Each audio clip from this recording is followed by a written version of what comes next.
ჭიანჭველა, რომელიც თავის თავს ცოცხალ კარად აქცევს, მთელ კოლონიას გადარჩენაში ეხმარება.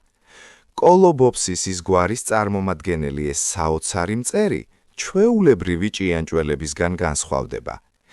ზოგიერთი მუშა ჭიანჭველა იბადება ბრტყელი, ფარისებრი თავით, რომელიც სპეციალურად ბუდის შესასვლელის დასაბლოკად არის შექმნილი.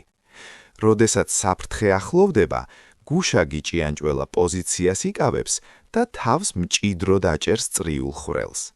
ის ისე ზუსტად ჩდება, რომ გვირაბს იდეალურად მორგებული საცობივით ლუქავს.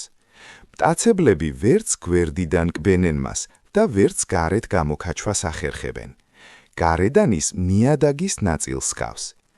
როდესაც კოლონიის წევრები ბრუნდებიან, ისინი ფრთხილად ეხებიან გუშაგის თავს ანტენებით, რათა თავიანთი ვინაობა დაადასტურონ. გუშაგი ცნობს მათ ქიმიურ ნიშნებს და გზას მხოლოდ კოლონიის წევრებს უთმობს. ამ ცოცხალი ფარის მიღმა კოლონია დაცული და უხილავი რჩება.